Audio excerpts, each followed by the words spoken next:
나는 평생 참 많은 사람을 만났습니다. 공부를 많이 한 사람, 배움이 짧지만 손재주가 뛰어난 사람, 전쟁과 가난을 온몸으로 버티며 살아온 사람까지 정말 다양했지요.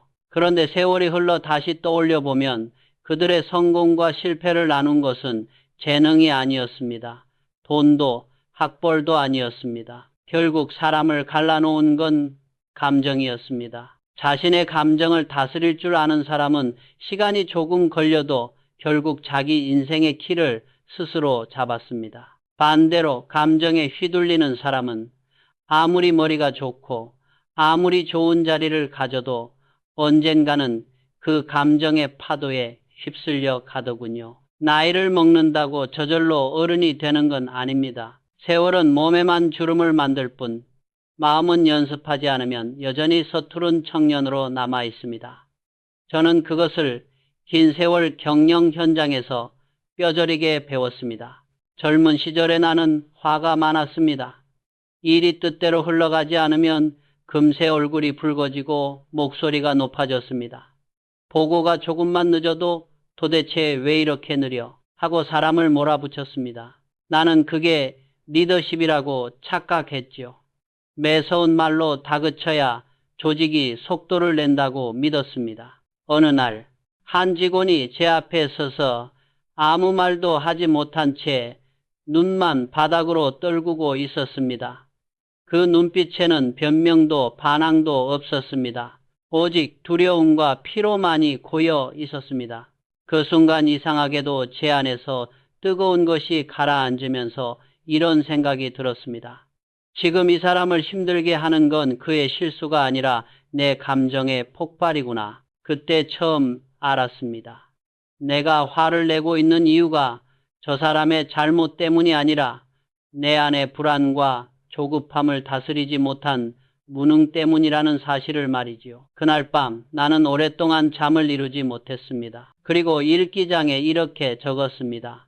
오늘 나는 부하의 실수를 혼낸 것이 아니라 내 미숙한 감정을 그에게 떠넘겼다. 많은 사람들은 감정 조절이라고 하면 화를 꾹 참는 것을 떠올립니다.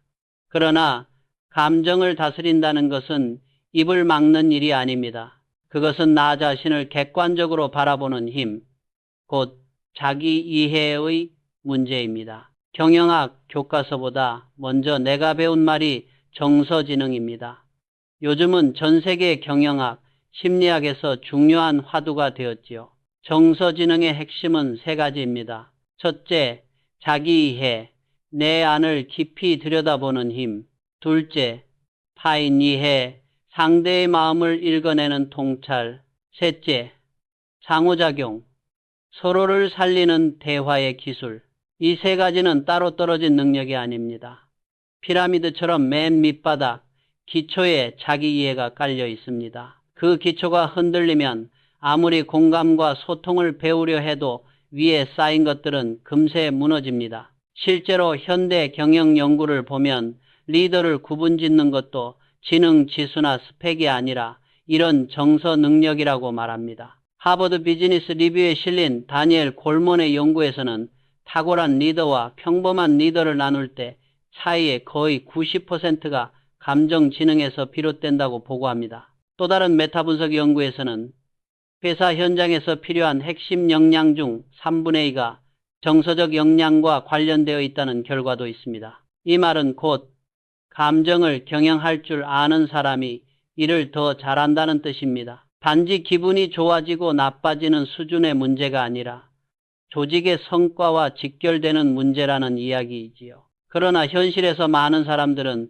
타인 평가에는 아주 능숙합니다. 저 사람은 이기적이야. 저 사람은 유능하지만 성격이 꽝이야. 저 친구는 감정이 너무 부족해. 이렇게 남을 재단하는 말에는 누구나 익숙합니다. 하지만 정작 자신을 바라보는 눈은 흐릿합니다. 내가 왜 이렇게 예민한지, 왜 이 말에만 유난히 상처를 받는지, 왜 어떤 사람 앞에만 서면 작아지는지 스스로 묻는 사람은 많지 않습니다. 나는 그런 사람들을 보며 속으로 이렇게 불렀습니다. 좁은 그릇에 세상을 다 담으려는 사람들. 자기라는 그릇이 좁으면 남을 평가하는 기준도 좁아집니다. 그래서 타인을 향해 던진 말이 결국 자신에게 되돌아옵니다. 남을 향해 퍼부은 비난이 몇 년 후 자기 인생을 향한 원망으로 바뀌어 돌아오는 모습을 수없이 봤습니다. 감정을 다스리지 못하는 사람의 특징은 간단합니다. 언제나 남 탓을 한다는 것입니다. 저 사람이 나를 무시해서 화가 난 거야. 부하가 내 말을 안 들어서 속이 뒤집어지는 거야. 세상이 너무 불공평하잖아. 물론 세상은 언제나 완벽하지 않습니다. 불공평도 있고 억울함도 있습니다. 그러나 감정은 언제나 내 안에서 시작됩니다. 밖에서 바람이 부는 것은 어쩔 수 없지만 그 바람에 휘청거릴지 허리를 곧게 세울지는 결국 내 몫입니다. 그래서 나는 젊은 사원들에게 늘 이렇게 말하곤 했습니다. 불편한 감정이 올라올 때 제일 먼저 해야 할 일은 그 감정의 근원을 찾는 일일세. 그 근원이 온통 남 탓이라면 자네는 평생 불행할 것이고 그 근원 중 일부라도 내 안에서 비롯된 것이라면 자네는 그날부터 성장하는 걸세. 그 지혜라는 자네는 감정을 다스리는 사람은 냉정한 사람이 아닙니다. 오히려 따뜻함을 지킬 줄 아는 사람입니다. 왜냐하면 자신의 분노를 타인에게 던지지 않기 때문입니다. 말과 표정으로 상대를 찌르는 대신 나를 먼저 돌아보며 숨을 고르는 사람이지요. 요즘 세계 곳곳에서 번아웃과 우울, 불안이 커지면서 기업들도 뒤늦게 깨닫고 있습니다. 직원들의 감정을 방치하면 결국 회사가 잃는 것이 훨씬 크다는 사실을 말입니다. 세계보건기구는 우울과 불안만으로도 매년 전 세계에서 약 12억 근무일이 사라지고 그로 인한 경제적 손실이 연간 1조 달러에 이른다고 말합니다. 숫자로만 보면 거대한 통계이지만 그 안에는 오늘도 출근길에 한숨을 쉬며 회사 문을 여는 수많은 평범한 사람들이 있습니다. 이렇게 세계는 이제야 감정의 무게를 비용과 데이터로 계산하고 있습니다. 하지만 우리 세대는 체감으로 훨씬 먼저 알고 있었습니다. 한 집안의 공기가 무너질 때 그 시작은 언제나 말 한마디, 표정 하나에서 비롯되었다는 것을 다들 경험으로 알고 있지요. 그래서 나는 중요한 결정을 내릴 때마다 감정을 그대로 끌고 들어가지 않으려 애썼습니다. 대형 투자를 앞두고 있을 때도, 사람을 내보내야 하는 아픈 결정을 할 때도 나는 늘 하루 정도를 묵혔습니다. 한숨 자고 나서 다시 서류를 펼쳐보는 겁니다. 시간이 조금 지나면 뜨거운 감정이 가라앉고 대신 이성의 눈이 서서히 열립니다. 흥분된 상태에서는 작은 이익에 집착하고 불안한 상태에서는 지나치게 방어적으로 변하기 때문입니다. 오늘날 뇌과학 연구를 보면 감정이 지나치게 격해지면 인간의 판단 능력이 떨어진다는 결과들이 반복해서 나옵니다. 반대로 감정을 인식하고 한 박자 거리를 두는 사람들은 스트레스 상황에서도 더 안정적인 결정을 내린다고 하지요. 우리가 나이 들어 깨달은 인생의 지혜를 이제 과학이 늦게 따라와 증명해주는 셈입니다. 사람들은 종종 이렇게 말합니다. 나는 원래 솔직한 사람이야. 그런데 잘 들여다보면 그 솔직함이 때로는 무례와 뒤섞여 있습니다. 나는 이렇게 말해주고 싶었습니다. 솔직함과 무례함은 글자 2개 차이지만 인생에서 주고받는 무게는 천금만금 다르다네. 진심이라고 해서 아무렇게나 말해도 되는 것은 아닙니다.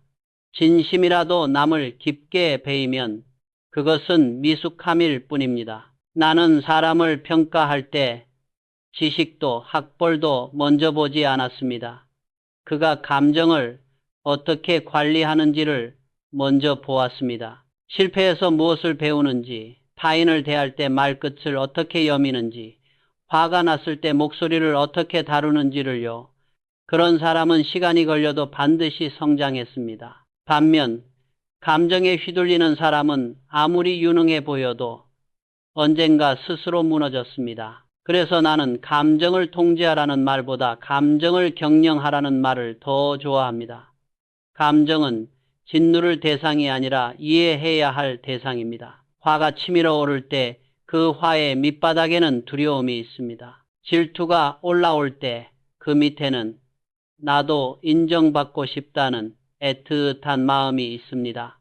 감정은 언제나 메시지를 품고 찾아옵니다. 그 메시지를 읽을 줄 아는 사람이 비로소 진짜 어른입니다. 세상을 살다 보면 나를 화나게 하는 일은 앞으로도 끊이지 않을 것입니다. 가족과의 오해, 직장에서의 불합리, 사회의 부조리, 그때마다 저는 스스로에게 이렇게 물었습니다. 이 감정이 나를 지배하게 둘 것인가? 아니면 내가 이 감정을 경영할 것인가? 이 질문 하나가 내 인생을 천천히 바꾸었습니다. 오늘 이 영상을 보고 계신 중장년, 노년의 여러분도 삶에서 이미 수많은 감정의 파도를 지나오셨을 겁니다. 이제 남은 시간은 그 감정에 끌려다니는 시간이 아니라 감정을 내 편으로 만들 시간입니다. 감정을 다스리는 사람, 그 사람이 결국 자기 인생의 경영자가 됩니다. 그리고 그런 사람이 가정을 지키고 조직을 살리고 주변 사람들의 마음을 따뜻하게 덮여줍니다. 우리 인생의 첫 번째 법칙, 저는 이렇게 정리하고 싶습니다. 감정을 경영하라. 오늘의 감정이 내일의 운명을 만든다. 나는 사람을 경영하기 전에 먼저 자신을 경영해야 한다는 말을 늘 입버릇처럼 했습니다. 회사를 운영한다는 것은 숫자를 움직이는 일이 아니라 수천 명의 감정을 함께 움직이는 일입니다. 그 많은 마음들이 하루에도 수십 번씩 요동칩니다. 누군가는 집에서 싸우고 출근하고, 누군가는 부모님의 병간호를 하다가 겨우 회사에 도착하고, 또 누군가는 미래가 불안해서 밤새 뒤척이다가 피곤한 얼굴로 자리에 앉습니다. 그 모든 감정이 사무실 공기 안에서 섞입니다. 그렇다면 그 시작점은 어디일까요? 거창한 전략도 화려한 프레젠테이션도 아닙니다.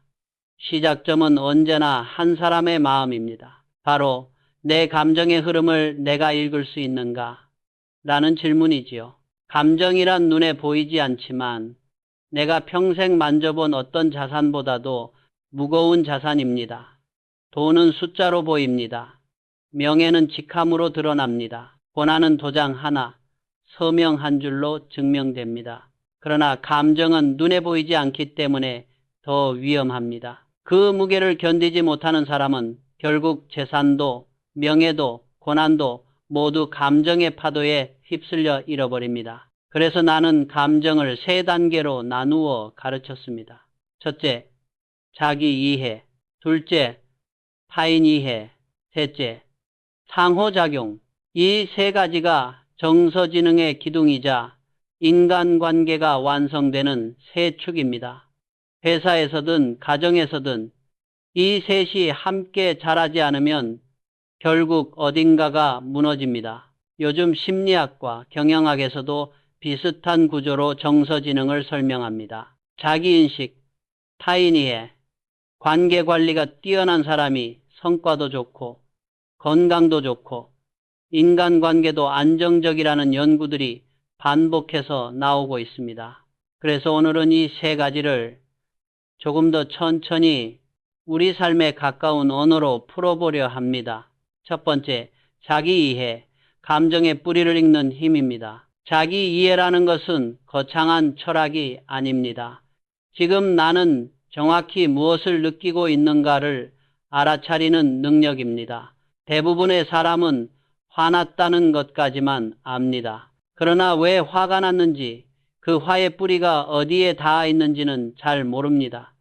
그 차이가 성숙과 미숙을 가릅니다. 나는 회의 도중에도 종종 속으로 나에게 물었습니다. 나는 지금 무엇에 분노하고 있는가? 저 사람의 태도 때문인가? 아니면 내 기대가 무너져서인가? 대부분의 답은 두 번째였습니다. 남이 나를 화나게 한 것이 아니라 내가 세운 기대가 무너졌기 때문이었습니다. 상대가 내 기준에 맞게 행동하지 않았을 뿐인데 나는 그 기준을 당연한 것이라 생각하고 있었습니다. 결국 내 감정은 타인에 대한 반응이 아니라 내가 만든 기대의 그림자였던 셈이지요. 자기 이해가 부족한 사람은 늘 남을 평가합니다. 저 사람은 예의가 없어. 저 사람은 너무 냉정해. 저 사람은 감정이 없어. 반면 자기 이해가 깊은 사람은 이렇게 말합니다. 저 사람의 말이 내 불안을 건드렸구나. 지금 내가 예민해져 있구나. 이 한 줄의 차이가 그 사람의 품격을 가릅니다. 나이를 먹는다고 이 말이 저절로 나오지는 않습니다. 매일 나를 들여다보는 연습을 해야만 조금씩 가능해집니다. 그래서 나는 직원들에게 이런 비유를 자주 했습니다. 자네의 감정은 자네의 재무제표야. 괜히 기분이 들쭉날쭉하면 이미 손실이 난 거야. 돈 잃은 것만 손실이 아니라 하루의 평정심을 잃는 것도 큰 적자라네. 요즘 연구를 보면 자기 감정을 인식하고 정리하는 단순한 습관만으로도 정서조절 능력이 올라가고 불안과 우울이 줄어든다는 결과들이 많습니다. 예를 들어 힘들었던 사건에 대해 솔직하게 글을 쓰는 감정 글쓰기 expressive writing는 마음의 짐을 덜어주고 신체 건강에도 도움이 된다는 연구가 20년 넘게 이어져 왔습니다. 최근에는 청소년이나 직장인을 대상으로 한 글쓰기 저널링 프로그램이 감정 조절 능력과 수면의 질까지 개선시켰다는 보고도 있습니다. 사실 우리 세대도 비슷한 일을 해왔습니다. 잠 못 이루는 밤에 누워 천장을 보며 혹은 오래된 수첩에 몇 줄이라도 끄적이며 스스로를 다독이던 시간들 말입니다. 이제 과학이 그 옛날 우리의 방식이 꽤 괜찮은 방법이었다고 인정해주는 셈이지요. 두 번째, 타인 이해. 타인의 감정 언어를 해독하는 능력입니다. 사람은 각자 다른 언어로 감정을 표현합니다. 어떤 사람은 목소리가 커지고 어떤 사람은 말을 아예 멈춰버립니다. 어떤 이는 농담을 더 많이 던지고 어떤 이는 눈빛이 자꾸 바닥으로 내려갑니다. 말도, 침묵도, 표정도 모두 감정의 언어입니다. 문제는 우리가 그 언어를 해석할 줄 모른다는 데 있습니다. 그래서 관계가 오해로 가득 찹니다. 나는 수많은 협상과 회의에서 이 원리를 보았습니다. 표면적으로는 조건과 숫자를 놓고 싸우는 것처럼 보이지만 그 속에는 늘 감정이 있었습니다. 이 사람은 지금 내가 그를 존중하길 바라고 있구나. 저 사람은 불안해서 더 강하게 말하는구나. 이렇게 타인의 감정을 읽어내면 갈등의 절반은 이미 해결된 것이나 다름없습니다. 상대가 틀렸는지 맞았는지 따지기 전에 저 사람이 지금 무엇을 느끼고 있을까를 한 번만 떠올려 보면 대화의 방향이 달라집니다. 그래서 나는 경영자들에게 한 가지만 강조했습니다. 사람을 움직이려면 이성보다 감정을 먼저 이해하라. 이성은 머리로 설득하지만 감정은 마음으로 이끕니다. 머리로만 이해한 명령은 금방 잊히지만 가슴으로 느낀 존중은 평생 남습니다. 현대 연구에서도 감정이해 능력이 높은 리더가 팀의 신뢰, 몰입, 성과를 동시에 끌어올린다는 결과가 많이 보고됩니다. 그래서 회의 자리에서 부하가 실수를 했을 때도 나는 먼저 물었습니다. 요즘 무슨 일 있어? 그 한마디가 공기의 온도를 바꿉니다. 사람은 평가보다 이해를 먼저 원합니다. 내가 이해받고 있다고 느끼면 그 다음 지시는 자연스럽게 따르게 됩니다. 타인을 이해한다는 것은 지시의 기술이 아니라 관계의 예술입니다. 세 번째, 상호작용. 감정을 조율하는 대화의 기술입니다. 자기 이해와 타인 이해가 갖추어지면 마지막 단계는 서로 주고받는 말 속에서 감정을 어떻게 표현할 것인가의 문제입니다. 나는 평생 말의 무게를 두려워했습니다. 한마디가 회사를 살릴 수도 사람을 떠나게 만들 수도 있다는 것을 너무 많이 보았기 때문입니다. 그래서 중요한 회의를 앞두고는 마음속으로 문장을 몇 번씩 바꾸어 보았습니다. 이건 왜 이렇게 했나? 대신 이 부분은 어떤 이유가 있었나? 틀렸어. 대신 혹시 다른 방법은 없을까? 단어를 바꾸는 것만으로도 공기의 온도가 달라졌습니다. 앞의 말은 사람을 움츠러들게 하고 뒤의 말은 생각을 열어줍니다. 똑같이 잘못을 짚더라도 한쪽은 자존심을 꺾고 한쪽은 성장을 돕습니다. 감정 조절은 감정을 숨기는 것이 아닙니다. 그것은 감정의 표현을 설계하는 일입니다. 나는 그것을 감정의 번역이라 불렀습니다. 내가 느낀 감정을 상대가 이해할 수 있는 언어로 번역하는 것. 그것이 진짜 대화입니다. 어떤 사람은 이렇게 말합니다. 나는 솔직해서 문제야. 그러나 솔직함이 칼이 된다면 그것은 미덕이 아닙니다. 감정은 가공되지 않은 원석입니다. 다듬지 않으면 날카롭고 잘 세공하면 빛이 납니다. 그래서 나는 직원들에게 이렇게 말하곤 했습니다. 마른 연탄과 같다네. 잘 태우면 따뜻한 온기가 되지만 들고 던지면 흉기가 되지. 상호작용의 기술이란 결국 상대의 오늘을 고려하는 일입니다.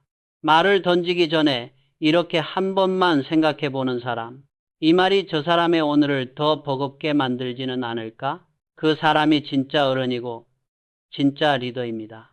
요즘 직장 연구를 보면 감정 조절 훈련을 받은 사람들이 스트레스를 덜 느끼고 인간관계와 업무 성과도 더 좋아지는 경향이 있다고 합니다. 감정을 인식하고 표현을 조절하고 다시 관계를 회복하는 이런 능력들이 개인 자원이 되어 번아웃을 줄여준다는 것이지요. 우리가 살아온 세월을 떠올려 보면 이미 다 알고 있던 이야기일지도 모릅니다. 젊을 때는 실력을 먼저 보지만 나이가 들수록 결국 사람의 기분, 말투, 표정, 기다려주는 마음이 이를 결정짓는다는 걸 알게 됩니다. 자, 여기까지가 감정의 세 기둥입니다. 나를 읽는 힘, 남을 읽는 힘, 그리고 둘을 잇는 말의 힘. 다음 이야기는 이 세 가지를 어떻게 하나의 축으로 세워 균형을 잡을 것인가에 대한 이야기입니다. 자기 이해만 깊어도 안 되고 타인 이해만 앞서도 안 되며 겉으로만 상호작용이 매끄러워서도 안 되는 이유이지요. 그 균형이 무너질 때 우리 삶의 감정은 어떻게 흔들리는지 그 이야기로 이어가 보겠습니다. 감정의 세 가지 축, 곧 자기 이해, 타인 이해, 상호작용은 따로따로 잘할 수 있는 능력이 아닙니다. 나는 이 세 축을 잇는 힘을 감정의 균형이라 불렀습니다. 균형이 무너지면 감정은 금세 과장이 되고 지나침이 됩니다. 자기 이해만 깊고 타인 이해가 부족한 사람을 떠올려 봅시다. 자신이 왜 불안한지, 왜 예민한지 잘 알고 있습니다. 그런데 그 시선이 언제나 자기 안으로만 향합니다. 결국 사람은 이기적으로 변합니다. 나는 원래 이런 사람이야. 내 성격이 원래 예민해서 그래. 자기 이해를 방패로 쓰는 것이지요. 반대로 타인 이해만 강하고 자기 이해가 부족한 사람도 있습니다. 남의 눈치를 누구보다 빨리 읽습니다. 표정의 작은 변화도 놓치지 않습니다. 그러나 정작 자기 마음은 모릅니다. 이런 사람은 겉으로는 친절하고 배려 깊어 보이지만 밤이 되면 이상하게 공허해집니다. 나는 왜 늘 지칠까? 이 질문을 가슴에 안고 삽니다. 남을 위해 계속 웃어주다가 언젠가 자신을 잃어버리기 쉽습니다. 상호작용, 곧 말과 태도에 기술만 앞서는 사람도 있습니다. 겉으로는 매끈합니다. 누구에게나 예의 바르고 말도 잘하고 상황도 잘 정리합니다. 그러나 그 속에 자기 이해도 진짜 타인 이해도 없다면 그 관계는 얕은 물 위를 걷는 것과 같습니다. 조금만 바람이 불어도 금세 흔들립니다. 이런 사람을 두고 사람들은 어느 순간 이렇게 말합니다. 좋은 말은 많이 하는데 왠지 믿음이 안 가. 그래서 이 세 가지는 반드시 함께 자라야 합니다. 나는 회의가 끝난 후 늘 나 자신을 점검했습니다. 방금 한 말은 상대 입장에서 어떻게 들렸을까? 나는 지금 내 감정을 읽고 있었는가? 아니면 그냥 쏟아냈는가? 이 질문들을 매일 반복하다 보니 어느 순간부터 감정이 나를 휘두르지 못하게 되었습니다. 여전히 화가 나고 실망도 하고 서운함도 느끼지만 그 감정이 바로 입으로 튀어나가지 않습니다. 잠깐 멈추는 여유, 그 틈이 생깁니다. 그때부터 감정은 나를 끌고 다니는 괴물이 아니라 내가 다룰 수 있는 에너지가 되기 시작했습니다. 회사를 운영하며 가장 힘들었던 순간들을 떠올려 보면 언제나 돈 때문만은 아니었습니다. 숫자가 부족해서가 아니라 사람의 감정이 뒤틀리면서 일이 꼬이기 시작했습니다. 오해로 시작된 감정의 균열이 결국 큰 손실로 이어지는 경우를 수도 없이 봤습니다. 그래서 나는 점점 확신하게 되었습니다. 경영의 본질은 결국 인간을 이해하는 일이고 인간을 이해한다는 것은 감정을 이해하는 일이다. 나는 기술보다 감정을, 지식보다 태도를 더 중시했습니다. 기술은 시대가 바뀌면 금세 낡습니다. 지식도 5년, 10년이 지나면 다시 공부해야 합니다. 그러나 감정을 다루는 태도는 평생 갑니다. 사람은 20년 전 상처 준 말을 아직도 기억하고 30년 전 자신을 일으켜 세워준 한마디를 지금도 떠올립니다. 그래서 나는 정서지능을 경영의 덕목으로 보았습니다. 감정을 이해하지 못하는 리더는 결국 사람을 잃습니다. 사람을 잃은 조직은 언젠가 시장을 잃습니다. 세상의 많은 실패는 전략의 실패가 아니라 감정의 실패에서 시작됩니다. 젊은 시절 나는 경영을 돈의 싸움이라고 생각했습니다. 누가 더 많은 자본을 모으고 누가 더 빨리 투자하고 누가 더 크게 확장하느냐의 싸움이라고 여겼습니다. 그러나 인생의 뒤편에서 돌아보니 경영은 결국 감정의 싸움이었습니다.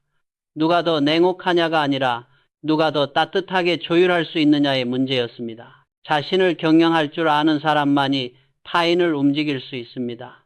감정이 휘청거리는 리더는 조직 전체를 흔들어 놓습니다. 반대로 감정을 품고도 조용히 걸어갈 줄 아는 리더는 위기 속에서도 조직을 안정시킵니다. 요즘 리더십 연구에서는 이런 힘을 정서적 안정감 혹은 감정적 회복 탄력성이라고 부릅니다. 이런 리더가 이끄는 팀은 번아웃이 적고 변화에도 더 잘 적응한다고 합니다. 나는 사람의 실력만 보던 시절이 있었습니다. 숫자를 잘 만지는 사람, 아이디어가 번쩍이는 사람, 외국어를 잘하는 사람. 그런데 세월이 흐르며 깨달았습니다. 사람의 실력은 결국 그 사람의 감정 그릇 안에서 자란다는 사실을요. 작은 불만에도 쉽게 흔들리고 남의 말 한마디에 자존심이 무너진다면 그 사람은 큰 일을 맡기기 어렵습니다. 반대로 감정의 파도가 밀려왔을 때도 잠시 숨을 고르고 방향을 다시 잡을 줄 아는 사람은 언젠가 반드시 큰일을 해냅니다. 감정을 이기는 사람만이 진정한 리더가 됩니다. 여기서 감정을 이긴다는 것은 감정을 없애버린다는 뜻이 아닙니다. 화가 나지 않는 사람, 상처받지 않는 사람은 없습니다. 다만 그 감정에 끌려가 버리지 않고 한 번 더 생각하고 한 번 더 멈추어 보고 한 번 더 돌아보는 힘을 가진 사람이 진짜 강한 사람입니다. 나는 말기암으로 투병하던 시절 한 간호사의 미소를 잊지 못합니다. 그녀는 늘 밝은 얼굴로 병실을 돌았습니다. 하루에도 수십 명의 환자를 상대하면서도 단 한 번 짜증을 내지 않았습니다. 몸이 힘들어 보였지만 표정은 환했습니다. 어느 날 내가 물었습니다. 그대는 힘들지 않소? 그녀는 잠시 웃더니 이렇게 말했습니다. 저도 힘듭니다. 하지만 제 얼굴이 환자분 하루의 기분을 결정하거든요. 그 말을 들으면서 나는 마음속으로 고개를 숙였습니다.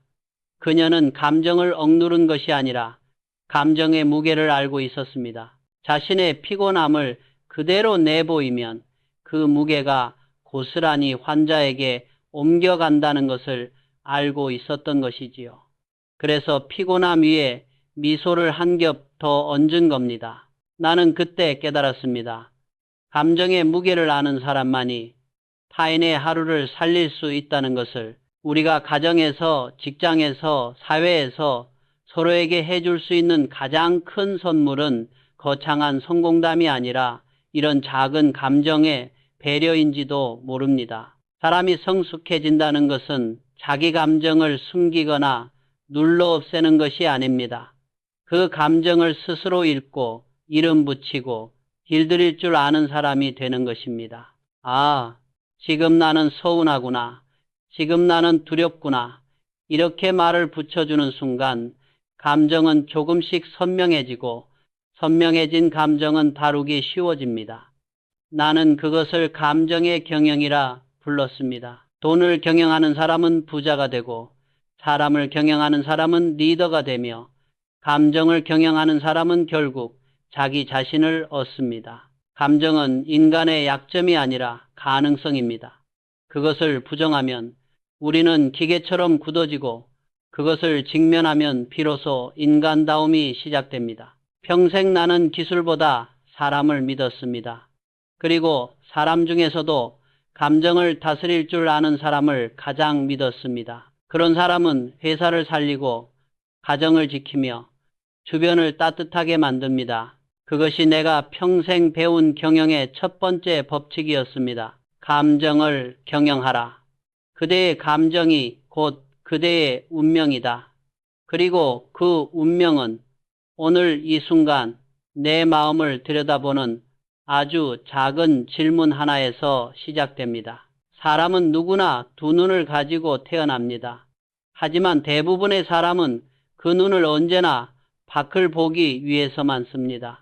세상은 잘 보지만 정작 자기 자신은 잘 보지 못하지요.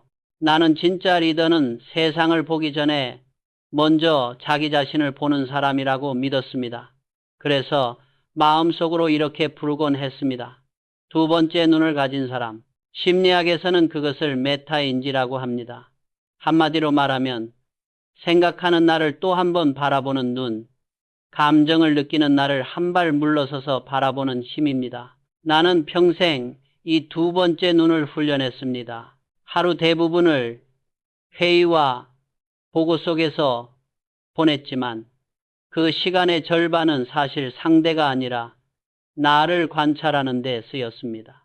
나는 지금 왜 이 말을 하고 있는가? 지금 내 이 표정은 순수한 판단인가? 아니면 숨겨진 감정인가? 지금 내 결정의 밑바닥에는 혹시 두려움이 깔려 있지는 않은가? 이 질문들이 내 마음의 거울이었습니다.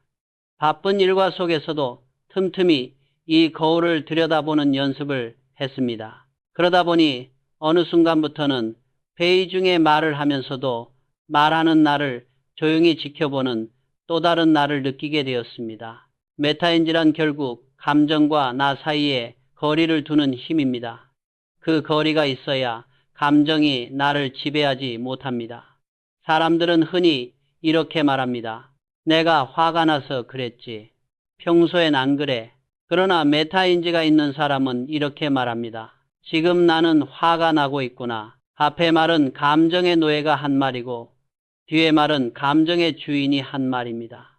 이 한 문장의 차이가 인생의 방향을 바꿉니다. 화가 나 있는 나와 그 화를 바라보는 또 다른 나가 분리되는 순간 우리는 비로소 스스로를 경영할 수 있게 됩니다. 나는 그 순간을 감정의 투명화라고 불렀습니다. 감정이 투명해지면 그 안에 가려져 있던 원인이 드러납니다. 원인이 보이면 대응은 단순해집니다. 한 번은 임직원에게 심하게 화를 낸 뒤 밤에 혼자 그날을 되짚어 보았습니다. 겉으로는 그의 실수를 문제 삼았지만 가만히 들여다보니 진짜 이유는 따로 있었습니다. 내가 통제력을 잃을지도 모른다는 불안이 내 안에서 부글부글 끓고 있었던 겁니다. 그때 깨달았습니다. 리더의 분노는 부하의 실수보다 자신의 두려움에서 더 많이 나온다. 그 뒤로 나는 누군가에게 화가 날 때마다 먼저 내 안의 두려움을 살폈습니다. 지금 나는 무엇을 잃을까봐 이렇게 예민한가? 내 자존심이 건드려졌는가? 아니면 정말 조직의 원칙이 무너진 것인가? 이렇게 질문을 던지면 감정의 열기가 조금씩 식어갔습니다. 젊은 시절에 나는 모든 일에 빠르고 단호했습니다. 누구보다 먼저 판단하고 누구보다 빨리 결론을 내리려 했습니다. 그게 유능함이라고 믿었습니다. 어느 날 나보다 훨씬 젊은 연구원이 조심스럽게 말했습니다. 회장님, 가끔은 조금만 더 늦게 말씀하시면 어떨까요? 그 한마디가 내 가슴을 쳤습니다. 그날 밤 나는 일기장 앞에서 스스로에게 물었습니다. 나는 왜 그렇게 서둘렀을까? 혹시 내 안의 불안이 결정을 재촉한 것은 아니었을까? 그때부터였습니다. 중요한 결정을 내리기 전에 나는 먼저 내 마음의 속도를 점검하기 시작했습니다. 이건 차분한 판단인가? 아니면 조급한 감정인가? 그 구분이 가능해진 순간 나는 단순히 결론을 내리는 사람이 아니라 스스로를 성찰하는 사람으로 조금씩 변해갔습니다. 메타인지는 감정을 눌러 없애는 기술이 아닙니다. 화나지 않는 사람이 되는 것도 아닙니다.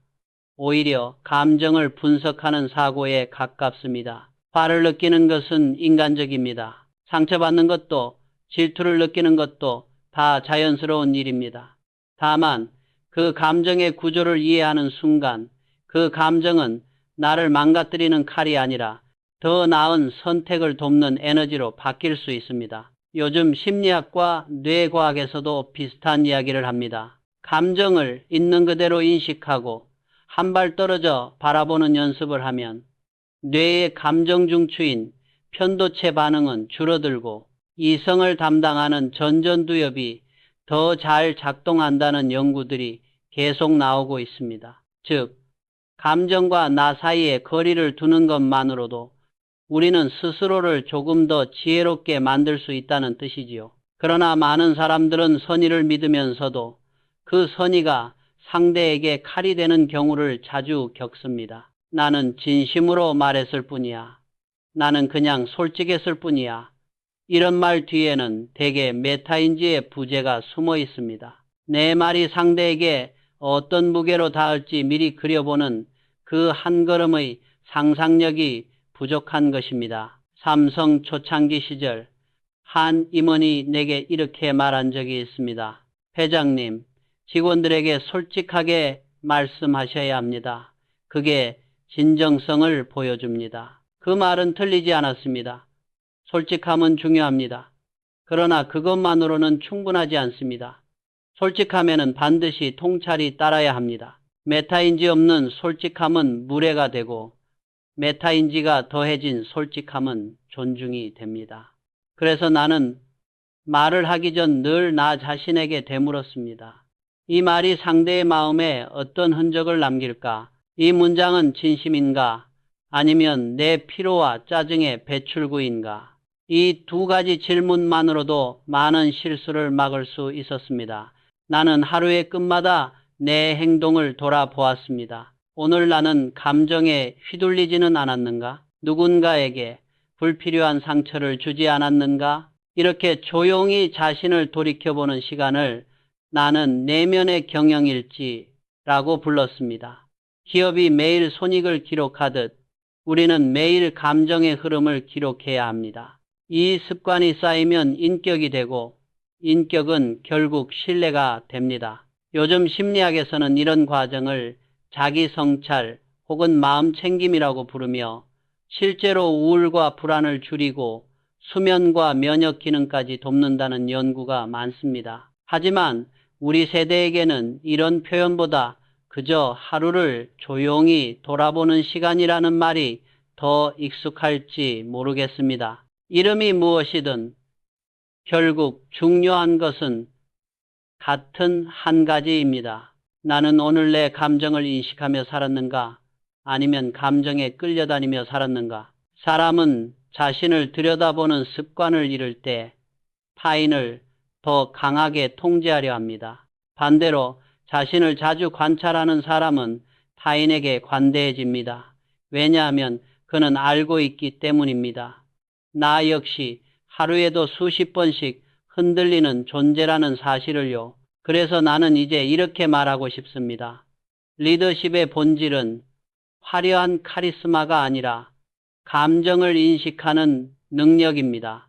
내 안의 감정을 읽을 줄 알아야 타인의 감정도 읽을 수 있고 그 감정을 존중하면서 함께 길을 찾을 수 있습니다. 세상을 경영하고 싶다면 먼저 마음을 경영해야 합니다.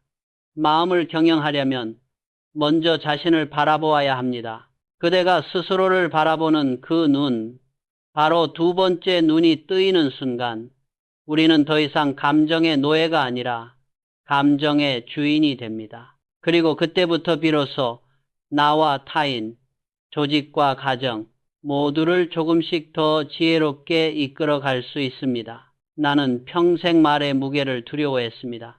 사람을 움직이는 것도 말이고 사람을 무너뜨리는 것도 말이기 때문입니다. 숫자와 그래프가 회사의 성적표를 만들었다면 말 한마디는 사람의 인생 방향을 바꾸기도 했습니다.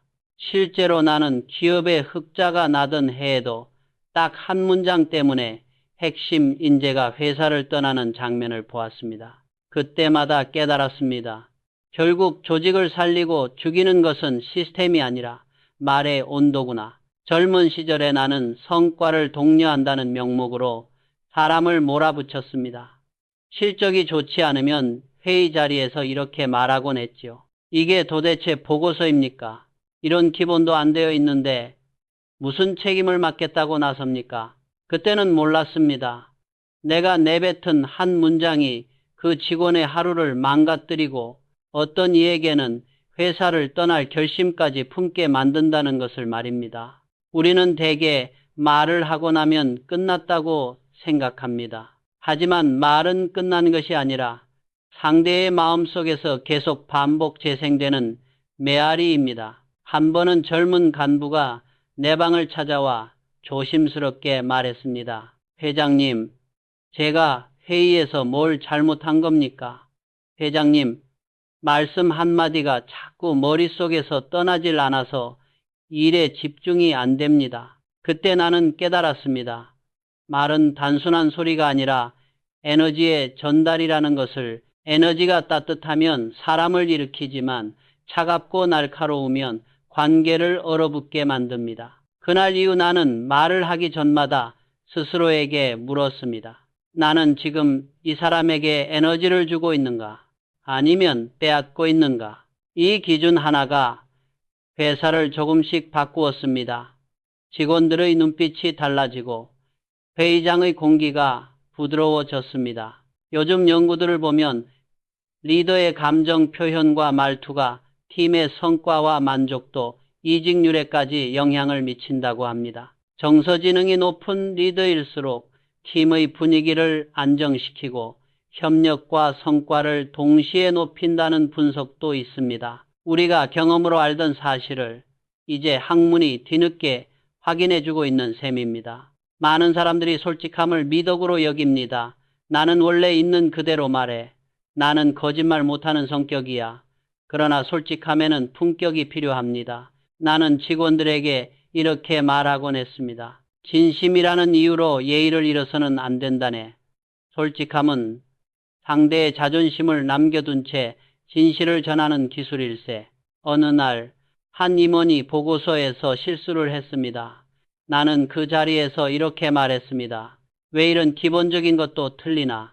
그는 아무 말도 하지 못하고 고개를 숙였습니다. 회의는 그렇게 끝났지만 그날 밤 나는 잠을 이룰 수가 없었습니다. 내 한마디가 그 사람의 자존을 꺾었을지도 모른다는 생각이 머릿속에서 떠나지 않았기 때문입니다. 결국 다음 날 그를 불러 사과했습니다. 어제는 내가 틀렸네. 자네를 꾸짖은 것이 아니라 내 조급함을 꾸짖었어야 했는데. 그날 이후 나는 비판을 할 때 한 가지 원칙을 세웠습니다. 사람을 꾸짖지 말고 상황을 꾸짖어라. 잘못된 것은 행동이지 그 사람의 존재가 아니다. 심리학에서도 사람의 존재 전체를 공격하는 메시지는 방어와 반발을 부르고 구체적인 행동을 짚어주는 피드백은 성장으로 이어진다고 말합니다. 이런 차이를 의식하는 리더일수록 조직 안에서 갈등은 줄고 학습은 늘어납니다. 나는 말에는 세 가지 층이 있다고 믿었습니다. 첫째, 내용의 층, 무엇을 말하느냐. 둘째, 태도의 층, 어떤 어조와 표정으로 말하느냐. 셋째, 의도의 층, 어떤 마음으로 말하느냐.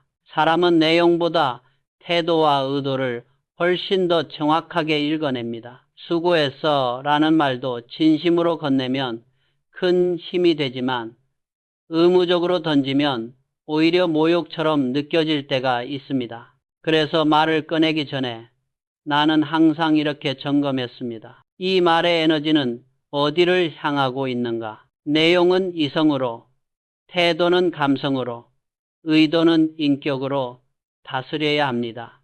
이 세 가지가 어긋나면 말은 의미를 잃고 감정만 남습니다. 또 하나, 나는 사람 사이의 대화에는 두 가지 문법이 있다고 믿었습니다. 너의 문법과 나의 문법입니다. 너는 왜 그렇게 말하나? 너는 왜 항상 그런 식이야? 이것이 너의 문법입니다. 이 문법은 상대를 공격합니다. 상대는 방어할 수밖에 없습니다.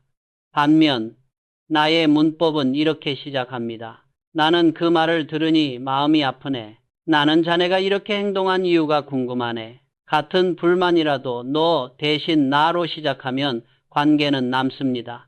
상대를 심판하는 대신 내 감정을 설명하고 내 궁금함을 말하는 것이지요.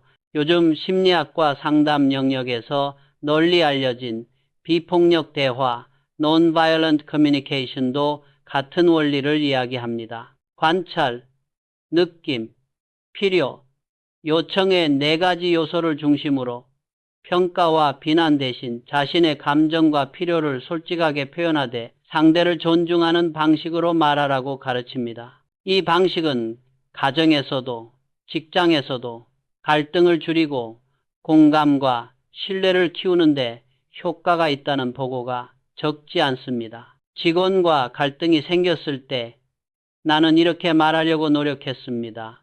나는 자네가 이렇게 말한 이유가 궁금하네. 그때 자네 마음은 어땠나? 이 한 문장이 싸움을 대화로 바꾸었습니다. 나는 그것을 감정의 번역이라고 불렀습니다. 내 감정을 그대로 던지는 것이 아니라 상대가 받아들일 수 있는 언어로 번역하는 일입니다. 이 번역이야말로 감정지능의 완성입니다. 우리는 흔히 논리로 이기려고 합니다. 회의 자리에서, 가족과의 다툼 속에서 누가 옳으냐를 끝까지 겨루려 하지요. 그러나 인생을 오래 살아보면 알게 됩니다. 사람은 논리로 이기고 감정으로 집니다. 말로는 이겼는데 마음은 이미 멀어진 경우가 얼마나 많습니까? 그래서 나는 젊은 간부들에게 이렇게 말했습니다. 말로 이기지 말고 관계로 이기게. 이긴 말은 순간이지만 남는 말은 평생이네. 상대를 완전히 논리로 제압하면 그 자리에 보이지 않는 빛이 생깁니다. 그 빛이 쌓이면 신뢰는 무너집니다. 반대로 상대가 틀렸더라도 그를 존중하는 방식으로 말하면 사람은 언젠가 스스로 변합니다. 존중은 명령이 아니라 감화입니다. 감정이 격해질수록 말의 속도는 빨라지고 온도는 낮아집니다. 그래서 나는 중요한 말을 할수록 속도를 늦추고 온도를 높이려 했습니다. 한 문장을 꺼내기 전 속으로 3번은 숨을 고르고 말했습니다. 그 짧은 숨 고르기가 내 감정을 식히고 상대의 마음을 준비시켰습니다.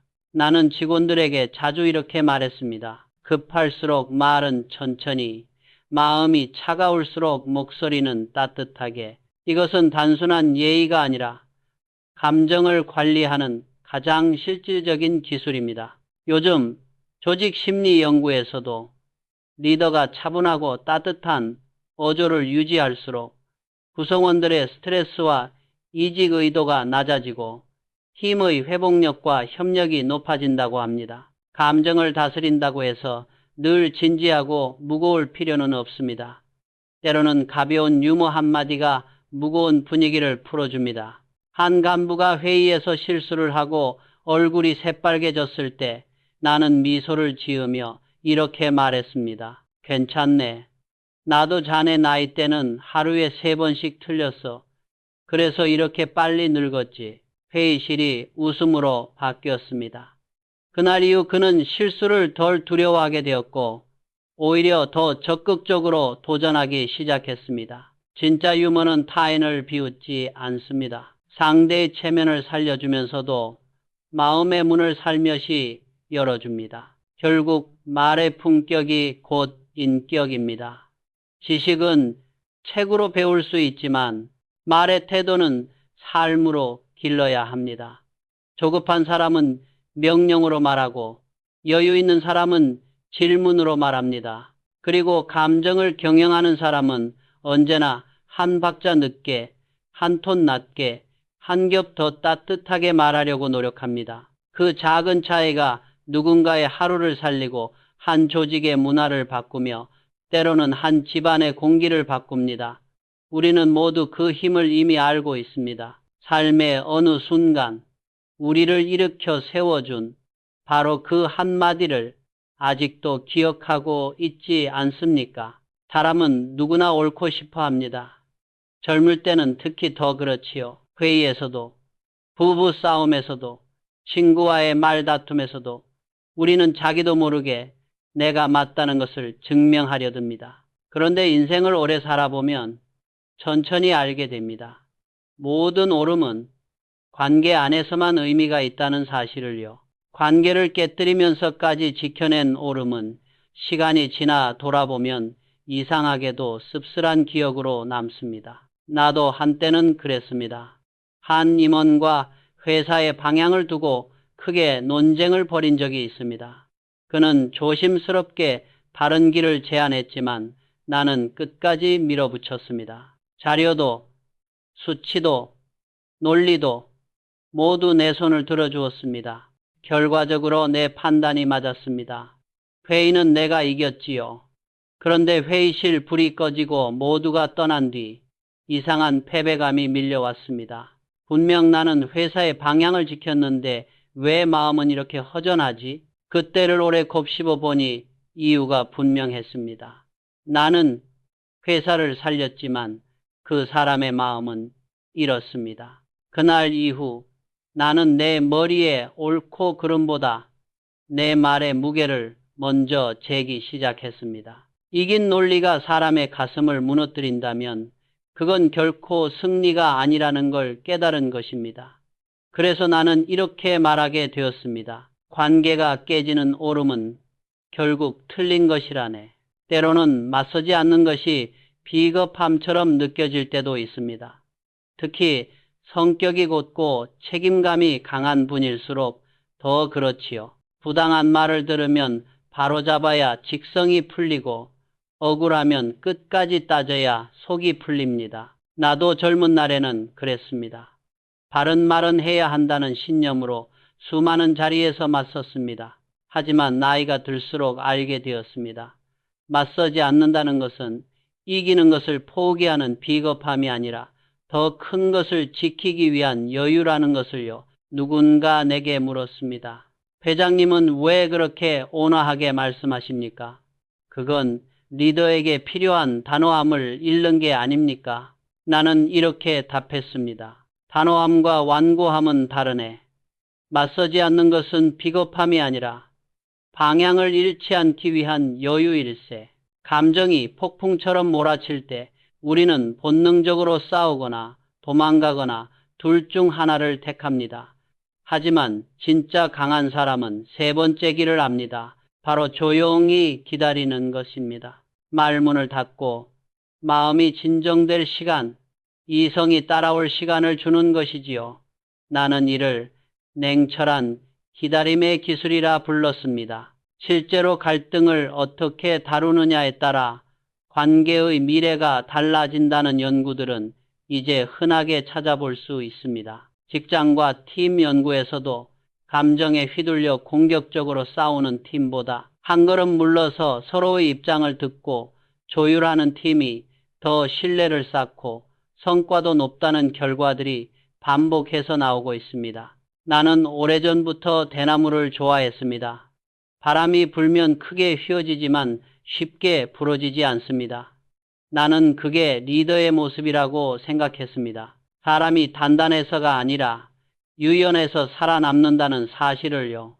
젊은 날 삼성은 그저 작은 상점 같은 회사였습니다. 시대의 바람은 거셌고 경쟁도 치열했습니다. 그때 어떤 이들은 나에게 이렇게 물었습니다. 왜 그렇게 쉽게 타협하십니까? 조금 더 소리를 높여 밀어붙여야 하는 것 아닙니까? 나는 대답했습니다. 타협이 아니라 방향을 위한 유연함일세. 나무가 바람에 맞서 부러지면 거기서 끝이지만 휘어졌다가 다시 서면 숲은 계속 남는 법이지. 감정도 마찬가지입니다.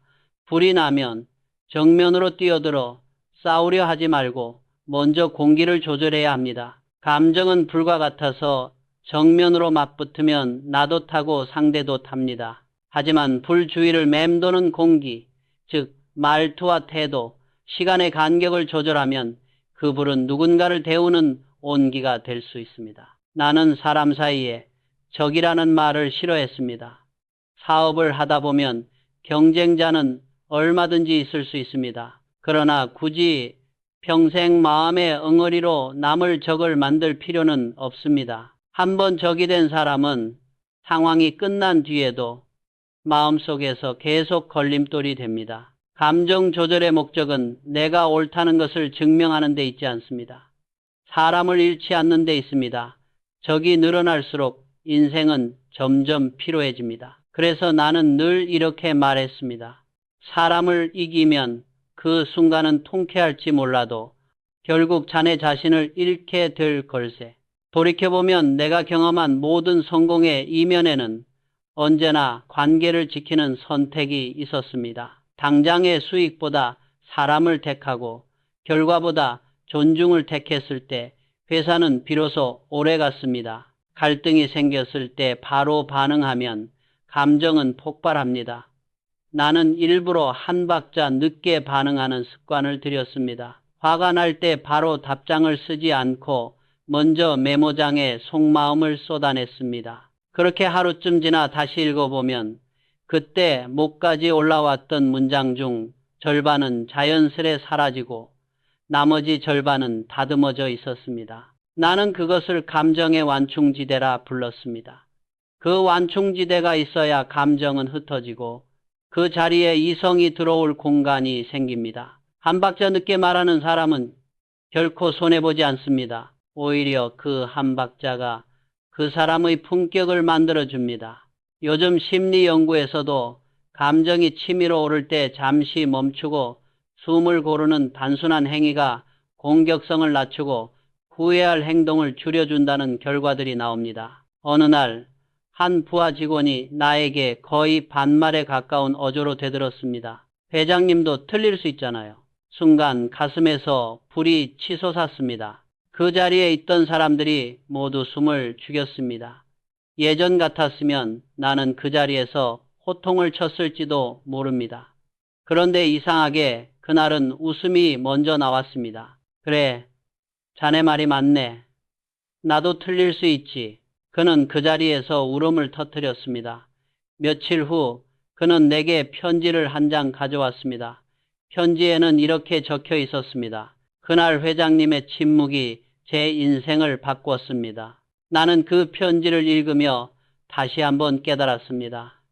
사람은 설득될 때가 아니라 존중받을 때 변화한다는 것을, 맞서지 않는다는 것은 회피가 아니라 변화의 문을 여는 태도일 수 있다는 것을. 우리는 흔히 싸우는 사람을 용감하다고 말합니다. 그러나 진짜 용기는 싸우지 않을 수 있는 힘입니다. 감정의 충동을 억누르고 관계를 지키기 위해 침묵을 선택하는 것, 그것은 겁이 아니라 통찰입니다. 나는 이제 이렇게 말하고 싶습니다. 사람은 분노할 수 있다. 그러나 그 분노로 관계를 잃는다면 그 싸움은 이미 패배다. 싸움은 순간의 쾌감으로 끝나지만 침묵과 기다림은 오랜 신뢰를 남깁니다. 그리고 그 신뢰는 세월을 견디는 자산이 됩니다.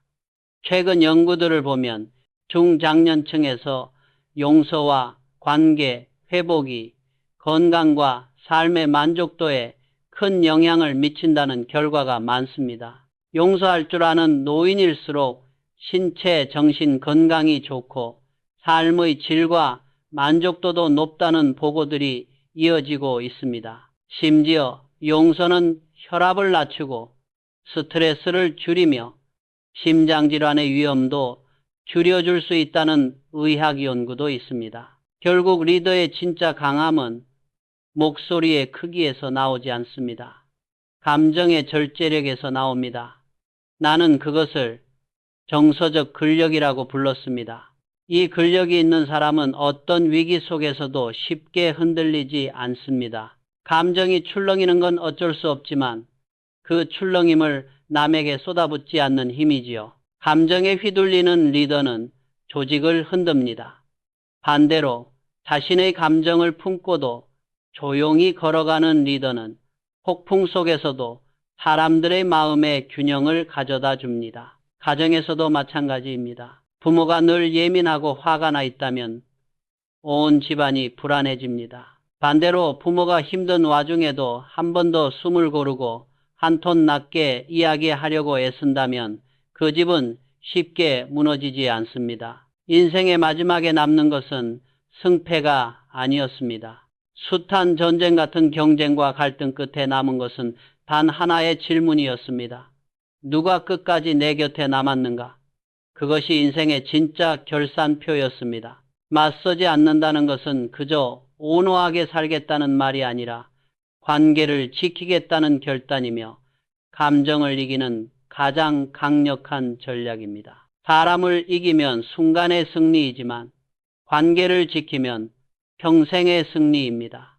이 단순한 진리를 깨닫는데 나는 너무 오랜 시간이 걸렸습니다. 하지만 아직 늦지 않았습니다. 오늘 하루 단 한 번이라도 말문을 닫고 한 박자 늦게 답해본다면 그 순간 우리는 이미 감정을 이기는 연습을 시작한 것입니다. 그 작은 연습이 쌓여 언젠가 우리의 남은 인생을 더 따뜻하게 지켜줄 겁니다. 나는 평생 사람을 관찰하는 일을 해왔습니다. 숫자보다, 전략보다 늘 더 흥미로웠던 것은 사람 마음의 움직임이었습니다. 누군가는 큰 실패를 겪고도 금세 다시 일어나고 또 어떤 이는 사소한 말 한마디에도 무너져 내립니다. 비슷한 상처를 겪었는데 어떤 사람은 더 단단해지고 어떤 사람은 더 예민해집니다. 이 차이는 재능이나 지능이 아니라 감정의 뿌리에서 갈립니다. 그 뿌리를 심리학에서는 애착이라고 부릅니다. 사람의 감정은 관계에서 태어납니다. 우리는 혼자 태어나지 않습니다. 누군가의 품에서 누군가의 눈빛을 통해 나는 이런 사람이다를 배웁니다. 그래서 감정은 언제나 관계의 부산물입니다. 내 감정은 나 혼자 만든 것이 아니라 내가 살아온 수많은 관계의 흔적입니다. 경영자로 살면서 나는 이 점에 특히 주목했습니다. 성과를 잘 내는 사람일수록 공통점이 있었습니다. 그들은 자기 감정의 뿌리를 어느 정도 알고 있었습니다. 나는 왜 이렇게 평가에 예민한가? 왜 누가 조금만 차갑게 굴어도 버려지는 기분이 드는가를 스스로 물어볼 줄 알았지요. 그것이 바로 감정의 근원에 대한 통찰, 애착에 대한 자각입니다. 심리학자 바솔로뮤와 호로위츠는 성인의 애착을 네 가지로 구분했습니다. 안전형, 거부형, 집착형, 몰두형, 두려움형. 나는 그 중에서도 우리의 인간관계에 상처를 많이 남기는 세 가지, 거부형, 집착형, 두려움형에 늘 관심을 가졌습니다. 어린 시절의 경험이 만들어 놓은 이 애착의 흔적은 놀랍게도 평생 우리의 말투와 감정, 인간관계의 패턴 속에서 반복됩니다. 첫째, 거부형 애착. 나는 괜찮다라는 가면입니다. 거부형 사람들은 겉으로는 냉정하고 독립적인 것처럼 보입니다. 난 혼자가 편해. 사람에게 기대면 실망만 한다. 이렇게 말합니다. 표면적으로는 강해 보이지만 그 마음 깊은 곳에는 상처와 두려움이 숨어 있습니다. 다른 사람을 믿을 수 없기 때문에 차라리 스스로를 지키는 길을 택한 것입니다. 나는 괜찮아. 이 말은 때로 자존감의 표현 같지만 많은 경우 자기 방어의 벽입니다. 나도 젊은 시절에는 그랬습니다. 감정을 드러내면 약해질까봐, 솔직한 마음을 이야기하면 우습게 보일까봐 늘 강한 척을 했습니다. 그러나 세월이 흘러 깨달았습니다. 감정을 숨기는 사람은 결국 고립됩니다. 강함은 감정을 숨기는 데서 오는 것이 아니라 감정을 인정하는 데서 시작됩니다. 실제 연구를 보면 나이가 들어서도 타인과 정서적으로 잘 연결된, 즉 안전한 애착을 가진 사람일수록 행복감과 삶의 만족도가 높고 정신, 신체 건강도 더 좋다고 합니다. 반대로 관계를 피하고 감정을 닫아버리는 경향이 강하면 외로움과 우울, 건강 문제의 위험이 커질 수 있다는 보고도 있습니다. 둘째, 집착형 애착, 사랑을 갈망하는 불안입니다. 어떤 사람은 관계 속에서 늘 불안합니다. 상대가 잠시 무표정해도 내가 싫어진 건가를 먼저 떠올립니다. 연락이 조금만 늦어져도 머릿속에서 온갖 상상이 시작됩니다. 그 불안의 뿌리는 하나입니다. 사랑을 잃을까봐 두려운 마음. 그래서 이런 사람은 사랑을 더 붙잡고 상대를 더 통제하려 듭니다. 자꾸 확인하고 증명을 요구합니다. 나 사랑해? 정말이야? 그러나 안타깝게도 이 집착은 사랑을 지켜주지 못합니다. 사랑은 두려움 속에서 질식합니다. 회사에서도 비슷한 모습을 많이 봤습니다. 일을 잘하지만 늘 피곤한 사람들, 성과보다 인정에 더 목마른 사람들, 상사의 표정 한 번, 동료의 농담 한마디에 하루 내내 마음이 흔들립니다. 그런 이들에게 나는 이렇게 말하곤 했습니다. 타인의 시선에서 조금은 내려오게. 진짜 안정감은 남이 주는 것이 아니라 내가 나를 믿는 데서 시작되네. 실제로 애착 불안이 높은 사람일수록 타인의 평가와 반응에 크게 흔들리며 질투와 불안을 더 자주 경험한다는 연구들이 있습니다. 그러나 동시에 이런 불안을 자각하고 스스로 돌보는 연습을 하는 사람은 서서히 더 안정된 관계를 만들어갈 수 있습니다. 애착 스타일은 타고난 것이 아니라 인생을 살면서 점점 수정될 수 있기 때문입니다. 셋째, 두려움형 애착. 가까움이 무서운 사람입니다. 두려움형 애착을 가진 사람들은 가장 안타깝습니다. 이들은 사랑을 원하면서도 동시에 사랑을 피합니다. 가까워지면 상처받을까 두려워서 누군가 다가오면 한 발 물러납니다. 그래서 늘 외롭습니다. 나는 그런 사람들을 볼 때마다 마음이 아팠습니다. 겉으로는 혼자가 편하다고 말하지만 눈빛은 그렇지 않은 경우가 많았습니다. 내가 깨달은 것은 이렇습니다. 사람이 무서워서 멀어지는 것이 아니라 상처의 기억이 무서워서 멀어지는 것입니다. 지금 내 앞에 있는 사람이 아니라 과거의 그림자를 두려워하는 것이지요. 바솔로뮤의 모형에 따르면 두려움형 애착은 나도 별로고 남도 별로라는 두 가지 부정적인 믿음을 동시에 가지고 있습니다. 그러니 관계가 늘 힘들 수밖에 없습니다. 좋은 사람을 만나도 언젠가 떠나겠지라는 생각이 먼저 들고 가까워지면 내가 상처받을 거야 라는 예감이 앞서니 스스로 관계를 망치기도 합니다. 그러나 중요한 사실이 하나 있습니다. 상처는 부끄러운 것이 아니라는 점입니다. 사람들은 흔히 상처를 숨기려 합니다. 나만 힘든 게 아니다. 이 정도는 아무것도 아니다. 이렇게 스스로를 다그치면서 마음의 상처를 흙으로 덮으려 합니다. 그러나 땅속에 묻힌 상처는 사라지지 않습니다. 모양을 바꾸어 다시 올라옵니다. 분노나 냉소, 조롱, 무관심의 얼굴을 쓰고 말입니다. 나는 말하고 싶습니다. 상처는 약점이 아니라 인간의 증거입니다. 상처 없는 사람은 없습니다. 그리고 그 상처를 인정한 사람만이 타인의 상처를 품을 수 있습니다. 나에게도 상처가 있었습니다. 사업 초기에 믿었던 사람이 회사를 떠난 적이 있습니다. 함께 평생 갈 줄 알았던 사람이었기에 깊은 배신감과 분노에 사로잡혔습니다. 잠을 이루지 못하던 어느 밤 문득 이런 생각이 들었습니다. 그를 미워하는 시간만큼 나는 나를 갉아먹고 있구나. 세월이 흐르며 깨달았습니다.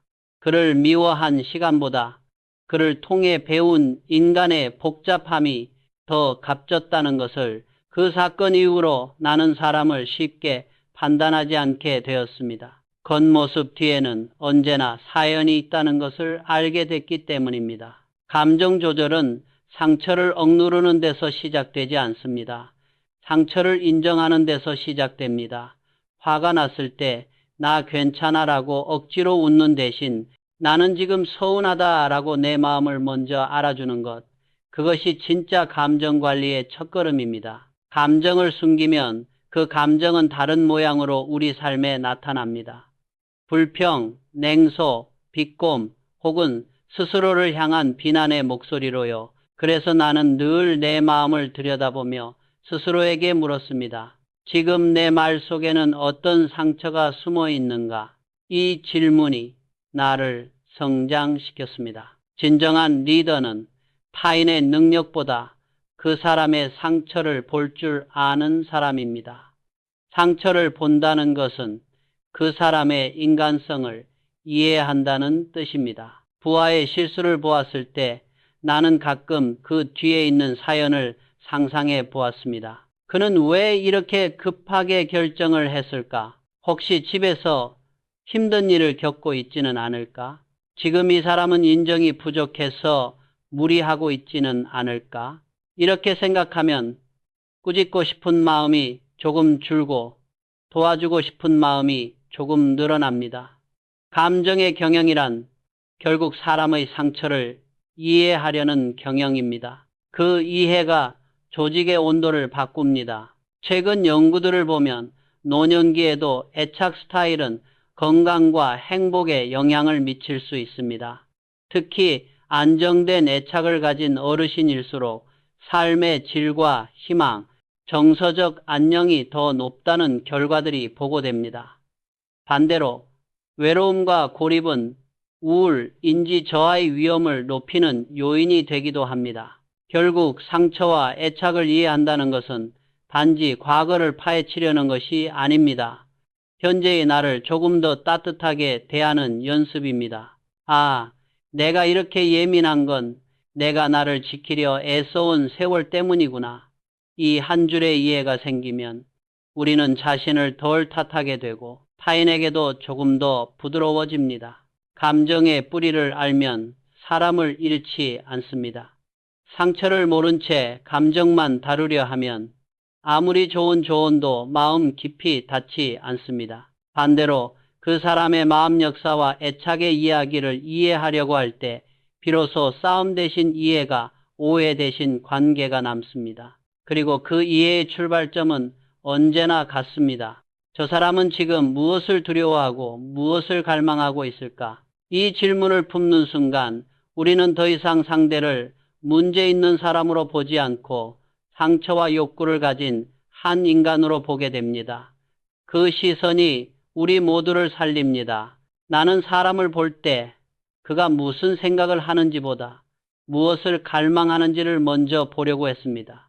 인간은 생각으로 움직이는 존재가 아니라 결국 욕구로 움직이는 존재이기 때문입니다. 머리로는 이렇게 해야 한다고 알면서도 마음 깊은 곳에서 원하는 것이 다르면 몸은 좀처럼 움직이지 않습니다. 그래서 사람을 이해하려면 감정보다 더 아래에 있는 욕구의 지도를 읽을 줄 알아야 합니다. 심리학자 윌리엄 글래서는 인간의 행동을 움직이는 5가지 기본 욕구를 이야기했습니다. 생존, 사랑과 소속, 힘, 성취와 인정, 자유, 그리고 즐거움. 이 5가지 욕구가 채워지느냐, 좌절되느냐에 따라 우리의 감정과 행동이 조용히 방향을 바꿉니다. 현대 심리학에서도 비슷한 이론들이 많습니다. 인간은 누구나 유능함을 느끼고 싶고 관계 속에 있고 싶으며 소소 스스로 선택하고 싶고 삶에서 의미와 즐거움을 느끼고 싶어 한다는 연구 결과들이 곳곳에서 반복되고 있습니다. 첫째, 생존의 욕구, 살아남으려는 본능입니다. 생존의 욕구는 너무 당연해서 오히려 잘 느끼지 못할 때가 많습니다. 먹고 자고 병들지 않고 안전하게 존재하고 싶어하는 마음, 사업 초기 나는 매일같이 이 생존의 두려움 속에서 살았습니다. 하루 매출이 끊기면 직원들과 그 가족들이 도미노처럼 흔들릴 수 있는 구조였습니다. 그 절박함이 나를 움직였습니다. 사람이 진정으로 움직일 때는 명예나 돈 때문이 아니라 살아남아야 한다는 절실함이 있을 때가 많습니다. 어려웠던 시절 나는 새벽같이 출근해 하루 종일 거래처를 뛰어다니며 머릿속으로 이렇게 중얼거렸습니다. 오늘도 버텨야 한다. 그렇다고 생존만을 붙잡고 살면 삶은 불안과 두려움으로 가득 찹니다. 실제로 경제적 불안이 높을수록 불안장애와 우울이 증가한다는 연구들이 적지 않습니다. 그러나 동시에 기본적인 생존이 조금 안정된 뒤에도 오직 돈과 안전만을 뒤쓰며 살다 보면 사람은 어느 순간 나는 왜 사는가 라는 허무에 빠집니다. 생존만을 위한 삶은 결국 우리를 소모시킵니다. 진짜 성장은 어떻게 버틸 것인가를 넘어 어떤 이유로 살 것인가를 묻는 데서 시작됩니다. 생존을 넘어 존재의 이유를 찾는 순간 같은 하루도 다른 빛을 맵니다. 둘째, 사랑과 소속의 욕구, 관계 속의 안정입니다. 사람은 혼자로는 버티기 어렵습니다. 누군가에게 필요한 사람이라고 느낄 때 비로소 살아있음을 실감합니다. 삼성의 초창기 시절 나는 돈보다 더 절실한 것이 있었습니다. 함께 갈 사람이었습니다. 아무리 훌륭한 비전도 함께 공감해 줄 사람이 없으면 공허합니다. 조직은 목표와 지시로 움직이는 것 같지만 실제로는 소속감으로 움직입니다. 이 팀이 내 자리다. 이 회사가 내 인생의 일부다. 이런 느낌이 있을 때 사람은 밤을 새워서라도 버팁니다. 현대 조직 심리 연구에서도 직장에서의 소속감이 높은 직원일수록 스트레스가 낮고 건강과 삶의 만족도가 높다는 결과들이 많이 보고됩니다. 가정도 마찬가지입니다. 우리가 나이가 들어도 자녀의 안부를 궁금해하고 손주의 웃음에 마음이 풀리는 이유는 사랑과 소속의 욕구가 여전히 우리 안에서 살아있기 때문입니다. 사람은 사랑을 갈망하지만 동시에 상처받는 것을 두려워합니다. 그래서 관계는 언제나 기대와 불안이 함께 엮여 있지요. 그러나 사랑받고 싶은 마음은 결코 부끄러운 것이 아닙니다. 그것은 인간다움의 가장 선한 증거입니다. 그래서 나는 이렇게 말하고 싶습니다. 사랑받고 싶은 사람은 먼저 믿음을 주게. 믿음이 없는 사랑은 오래가지 않네. 셋째, 힘과 영향력의 욕구. 존재의 의미를 찾는 힘입니다. 힘의 욕구라고 하면 누군가를 지배하거나 올라서려는 욕망을 떠올리기 쉽습니다. 그러나 글래서가 말한 힘의 욕구는 그보다 훨씬 깊습니다. 내가 이 세상에 의미 있는 존재다라는 감각, 내가 하는 일이 누군가에게 도움이 된다는 확신입니다. 사람은 누구나 인정받고 싶어 합니다. 자녀가 아버지 어머니 덕분에 여기까지 왔어요 라고 말해줄 때 우리는 세월의 피로가 한순간에 풀리는 것을 느낍니다. 회사에서도 마찬가지입니다. 작은 칭찬 한마디, 그 프로젝트는 자네가 없었으면 힘들었을 거야 라는 말 한 줄에 사람은 몇 달치 피로를 견뎌냅니다. 나는 젊은 사원들에게 이렇게 말했습니다. 자네 월급이 자네의 가치가 아니야. 자네가 만든 변화가 자네의 가치일세. 힘의 욕구를 부정하면 사람은 우울해집니다. 나는 아무 쓸모가 없어. 내가 없어도 세상은 똑같이 돌아갈 거야. 이런 생각이 깊어질수록 삶의 활력은 줄어듭니다. 실제 연구에서도 자신이 의미 있는 존재라고 느낄수록 우울과 자살 위험이 낮아지고 삶의 만족도가 높다는 결과들이 있습니다. 그러나 이 욕구를 남을 누르는 데 쓰기 시작하면 힘은 파괴적인 도구가 됩니다. 진정한 힘은 타인을 복종시키는 데서 나오지 않습니다. 타인을 성장시킬 수 있는 영향력에서 나옵니다. 리더의 권위는 자리를 지키는 데서 생기지 않습니다. 그의 한마디가 사람을 일으켜 세우고 다시 도전할 용기를 주게 만들 때 나타납니다. 넷째, 자유의 욕구, 선택하고 책임지는 힘입니다. 사람은 누구나 자기 삶의 방향을 스스로 정하고 싶어 합니다. 어떤 일을 할지, 누구와 함께 할지, 언제 멈출지 스스로 선택하고 싶어 하지요. 이 자유의 욕구는 나이가 들어도 사라지지 않습니다. 오히려 은퇴 이후 자녀에게 의존해야 하는 상황이 올수록 자유의 욕구는 더 민감해집니다. 나는 직원들에게 많은 자유를 주려고 했습니다. 대신 이렇게 말하곤 했습니다. 자네에게 자유를 준다는 것은 실패할 권리도 함께 준다는 뜻일세. 사람은 자유를 경험할 때 성장합니다. 스스로 선택하고 그 선택의 결과를 책임지면서 조금씩 성숙해집니다. 경영자들에게도 자주 조언했습니다. 지시만 하지 말고 선택의 공간을 주게. 그 안에서 사람이 배운다네. 자유는 통제의 반대가 아니라 신뢰의 다른 이름입니다. 신뢰 없는 자유는 방종이 되고 신뢰가 있는 자유는 창의가 됩니다. 최근 조직 연구에서도 자율성과 재량권이 높은 직원일수록 성과와 만족도가 높고 번아웃이 적다는 결과들이 반복해서 보고되고 있습니다. 다섯째, 즐거움의 욕구, 삶을 지속시키는 힘입니다. 즐거움의 욕구는 단순한 쾌락이 아닙니다. 삶에서 의미를 느끼는 즐거움, 배우는 기쁨, 해냈다는 성취의 만족감입니다.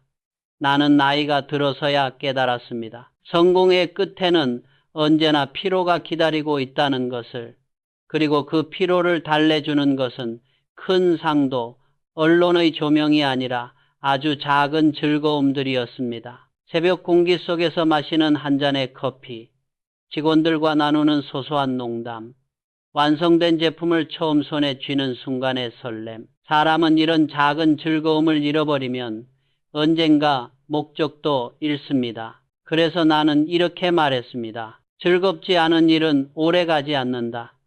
즐거움이 없는 조직은 언젠가 멈춘다. 실제로 긍정 정서와 일의 즐거움은 창의성과 몰입, 장기적인 성과와 깊은 관련이 있다는 연구들이 많이 나와 있습니다. 나이가 들어서도 작은 재미와 호기심을 잃지 않은 사람일수록 기억력과 건강도 좋고 삶에 대한 만족도도 높다는 보고도 있습니다. 이렇게 보면 우리 안에는 5가지 욕구가 늘 함께 움직이고 있습니다. 누구에게나 있지만 그 비율은 사람마다 다릅니다. 어떤 사람은 자유를 더 원하고 어떤 사람은 사랑과 소속을 더 갈망합니다. 또 어떤 사람은 인정과 영향력을, 다른 사람은 평온과 안전을 더 중요하게 여깁니다. 문제는 욕구가 억압되거나 왜곡될 때 발생합니다. 사랑받고 싶은 사람이 계속 무관심을 당할 때, 자유를 원하는 사람이 지나친 통제를 받을 때, 힘을 느끼고 싶은 사람이 무시당할 때, 그때 감정은 폭발합니다. 분노, 질투, 우울, 불안이 바로 그 결과입니다. 그래서 나는 감정이 거칠게 터져나오는 사람을 볼 때 그 사람의 성격보다 먼저 그의 욕구를 떠올려 보았습니다. 이 사람은 지금 어떤 욕구가 좌절되었기에 이렇게 힘들어할까? 그는 나쁜 사람이 아니라 채워지지 못한 욕구의 화신일 뿐입니다. 이 시선으로 바라보면 우리는 상대를 조금 덜 미워하게 되고 조금 더 이해하게 됩니다. 그리고 동시에 깨닫습니다. 나 역시 그렇다. 감정은 욕구의 언어입니다. 내 안에서 무엇이 목말라 있는지, 무엇이 억눌려 있는지를 알려주는 신호입니다. 그 신호를 억누르지 않고 천천히 읽어낼 줄 알게 될 때 우리는 비로소 감정의 파도에 휩쓸리지 않고 그 파도 위에 서서 방향을 잡을 수 있습니다. 욕구는 인간의 에너지이자 불꽃입니다. 그러나 그 불꽃이 방향을 잃으면 밖을 밝히기 전에 먼저 나 자신을 태웁니다. 나는 그런 사람들을 수없이 보았습니다. 능력도 뛰어나고 성실하고 책임감도 강한데 한순간 감정의 폭발로 모든 것을 잃어버린 사람들. 그들의 공통점은 단 하나였습니다. 내 안에서 어떤 욕구가 좌절되었는지를 모른 채 겉으로 드러난 감정에만 반응했다는 것. 어느 날 한 간부를 불렀습니다. 그는 능력도 열정도 있는 사람이었습니다. 그러나 늘 불평이 많았습니다. 사람들이 제 노력을 몰라줍니다. 그의 말투에는 분노와 서운함이 뒤섞여 있었습니다. 나는 조용히 물었습니다. 자네는 지금 인정받고 싶은 건가? 아니면 이기고 싶은 건가? 그는 한참을 생각하더니 고개를 숙였습니다. 인정받고 싶습니다. 그 순간 나는 다시 한번 확신했습니다. 분노는 단순한 성격의 문제가 아니라 좌절된 인정 욕구의 신호라는 것을. 사람의 감정은 언제나 욕구의 언어입니다. 분노는 힘의 좌절, 슬픔은 사랑의 부재, 불안은 자유의 위협, 허무는 즐거움의 결핍에서 옵니다. 감정을 이해하려면 그 밑에 깔린 욕구의 지형을 먼저 읽어야 합니다. 나는 지금 무엇이 부족해서 이렇게 흔들리고 있는가? 이 질문이 없으면 우리는 감정에 끌려다닐 수밖에 없습니다. 억눌린 욕구는 위험합니다. 욕구를 없앨 수는 없습니다. 억누르면 그것은 형태를 바꾸어 폭발합니다. 억눌린 사랑은 집착으로, 억눌린 자유는 반항으로, 억눌린 인정은 비난과 냉소로 변합니다. 나는 그런 사람을 많이 보았습니다. 겉으로는 늘 남을 비판하고 조직을 탓하고 세상을 욕하는 사람들. 그런데 조금 더 깊이 들여다보면 그 밑에는 한 가지 속삭임이 있습니다. 나는 쓸모없는 사람이 되고 싶지 않다. 누군가 내 가치를 좀 알아줬으면 좋겠다. 그래서 나는 그런 이들에게 설교 대신 이런 말을 건넸습니다. 당신은 틀린 게 아니라 지쳐 있는 겁니다. 이 한마디가 때로는 10년치 비판보다 더 깊이 들어갑니다. 감정의 폭발은 실패가 아니라 내 안에 시스템이 보내는 경고음입니다. 문제는 감정을 느끼는 것이 아니라 그 경고를 읽을 줄 모르는 데 있습니다.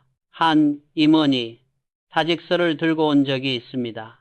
이제 한계입니다. 나는 그를 탓하지 않았습니다. 그대의 한계는 능력의 끝이 아니라 감정의 포화일세.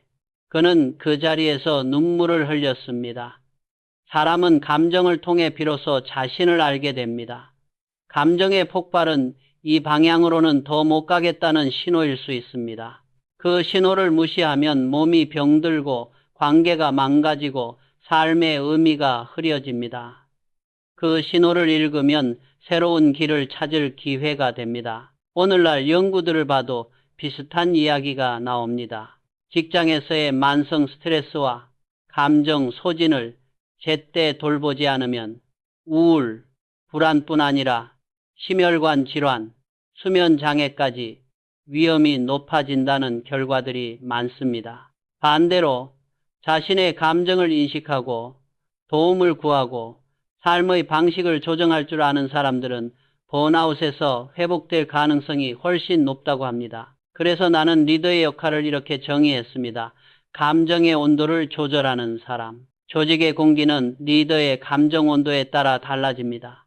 리더가 늘 예민하고 날카로우면 구성원 전체가 긴장 속에서 숨을 죽입니다. 작은 실수도 숨기게 되고 새로운 시도는 줄어듭니다. 반대로 리더가 평온하고 화가 나더라도 말과 표정을 한 번 더 다듬을 줄 안다면 혼란 속에서도 묘한 균형이 생깁니다. 나는 내 감정의 온도를 늘 36.5도로 유지하려고 애썼습니다. 너무 뜨겁지도 너무 차갑지도 않은 온도. 리더는 냉철해야 하지만 차가워서는 안 됩니다.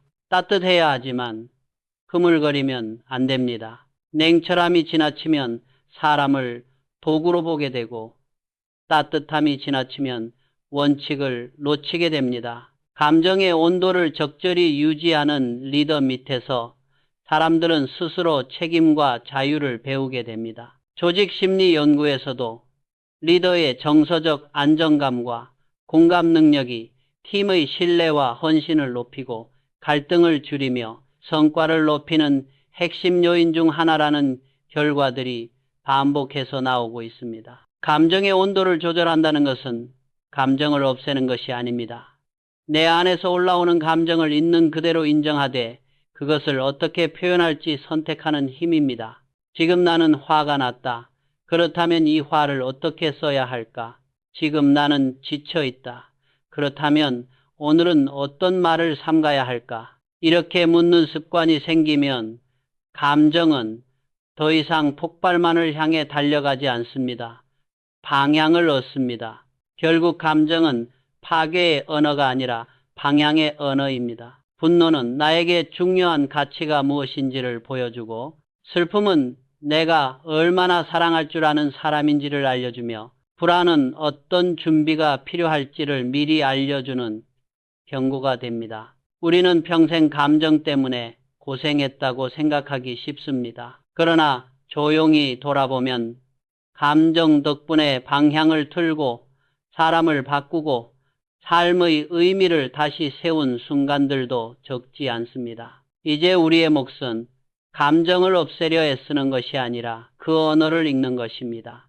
나는 지금 무엇을 갈망하고 있는가? 무엇이 막혀서 이렇게 힘든가?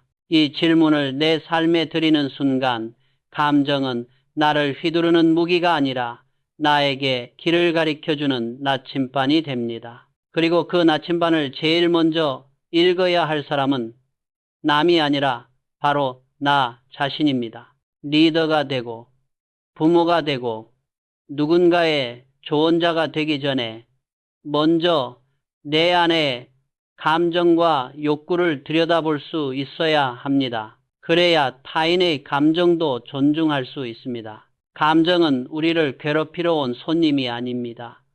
방향을 알려주러 온 메신저입니다. 그 메신저의 언어를 이해할 때 우리는 비로소 감정을 이기고 욕구를 다스리고 관계를 지키는 어른이 되어갑니다. 인간의 감정은 결국 존중이라는 한 지점으로 모여듭니다.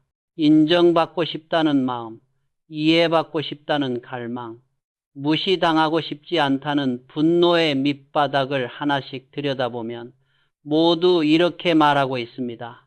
나를 존중해달라. 그런데 역설적이게도 진정한 존중은 남이 먼저 안겨주는 것이 아니라 자기 안에서 시작됩니다. 나는 이 사실을 너무 늦게 배웠습니다. 자기 존중을 잃어버린 사람에게는 네 가지 감정이 자주 찾아옵니다. 수치심, 외로움, 불안, 죄책감입니다. 수치심은 나 자신을 작게 만들고, 외로움은 세상을 멀게 만들며, 불안은 타인을 의심하게 하고, 죄책감은 현재를 무겁게 만듭니다. 나는 그런 사람들을 많이 보았습니다. 겉으로는 성공했지만 마음은 늘 자신을 학대하는 사람들. 그들은 남의 인정을 먹고 삽니다. 박수 소리가 멈추면 금세 불안해집니다. 그런데 남의 인정은 언제나 부족합니다. 오늘 채워도 내일이면 다시 고프고 한번 크게 인정받아도 곧 이번에는 더 잘해야 하는데 라는 압박이 따라붙습니다. 자기 존중은 외부가 아니라 내면의 일입니다. 나는 어느 날 문득 나 자신에게 물었습니다. 이병철, 자네는 자네를 존중하고 있는가? 돈, 명예, 권력, 남들이 부러워할 만한 것들을 한참 쥐고 있을 때였습니다. 그런데 이상하게도 마음속 공허가 채워지지 않았습니다. 남의 존중을 받는 자리에 서 있으면서도 정작 나는 내 마음을 함부로 대하고 있었습니다. 무리한 일정, 끝없는 완벽주의, 스스로를 몰아붙이는 말들, 이 정도로 만족해서는 안 돼. 이 성과로는 부족하다. 나는 남에게 예의를 가르치면서 내 마음에는 예의를 지키지 않았습니다. 그때 깨달았습니다.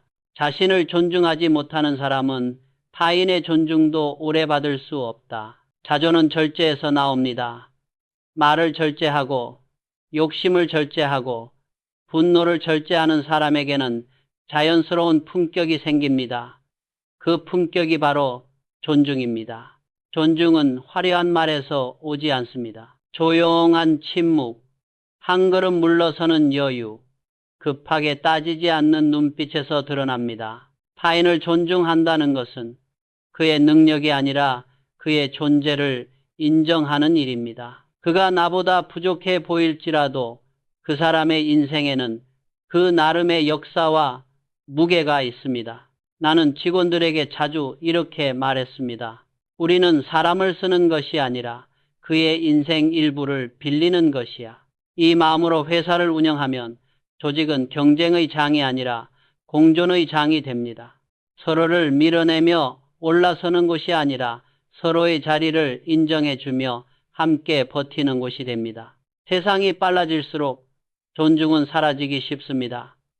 기술은 인간의 손을 대신하고 인공지능은 인간의 지식을 흉내냅니다. 스마트폰 화면 속에서는 수많은 정보와 이미지가 쏟아지지만 정작 사람의 표정과 눈빛을 바라보는 시간은 줄어듭니다. 우리는 점점 서로의 얼굴을 덜 바라보고 메시지와 숫자로만 소통하려 합니다. 그러나 어떤 기계도 대신할 수 없는 것이 있습니다. 바로 인간다움의 마지막 선, 존중입니다. 나는 이렇게 말하고 싶습니다. 기계는 인간의 노동을 대신할 수 있지만 인간의 존중은 아무것도 대신할 수 없다. 존중이 사라진 조직에는 효율만 남습니다. 효율만 남은 조직은 언젠가 무너집니다. 왜냐하면 효율은 사람을 움직이게 할 수는 있어도 사람을 지키게 하지는 못하기 때문입니다. 감정의 경영은 결국 품격으로 완성됩니다. 품격이란 감정을 다스리는 마지막 단계이며 존중이란 그 품격이 피워낸 향기입니다. 감정을 이해하고 욕구를 다스리고 상처를 품은 뒤 마지막에 남는 한 줄의 문장은 아주 단순합니다. 나는 나를 존중하고 그대를 존중한다. 이 한 문장이 인간의 모든 관계를 살립니다. 나는 평생 기업을 세우고 사람을 키우며 살았습니다. 돌이켜보니 모든 성공과 실패의 근원은 기술이 아니라 감정이었습니다. 기술은 배우면 됩니다. 책을 보고 선배에게 배우고 시대에 맞춰 다시 익히면 됩니다. 그러나 감정은 이해해야만 다룰 수 있습니다. 그래서 나는 그것을 감정을 경영하기라고 불렀습니다. 감정의 경영은 단순히 온화한 얼굴로 사는 것을 의미하지 않습니다. 그것은 사람의 마음을 움직이는 기술입니다. 제품은 품질로 팔립니다. 그러나 신뢰는 감정으로 삽니다. 회사의 성과는 숫자로 평가되지만 회사의 미래는 사람들의 마음속에서 결정됩니다. 리더가 감정을 경영한다는 것은 사람의 감정을 억누르는 것이 아니라 그 감정을 올바른 방향으로 이끄는 일입니다. 나는 그 기술을 세 문장으로 정리하고 싶습니다. 감정을 인식하라. 감정을 조율하라. 감정을 연결하라. 인식은 이해를 만들고 조율은 균형을 만들며 연결은 신뢰를 만듭니다. 리더는 오케스트라의 지휘자와 같습니다. 각자의 악기가 다르듯 사람의 감정도 제각각입니다. 어떤 사람은 조용히 연주하고 어떤 사람은 격정적으로 소리를 냅니다.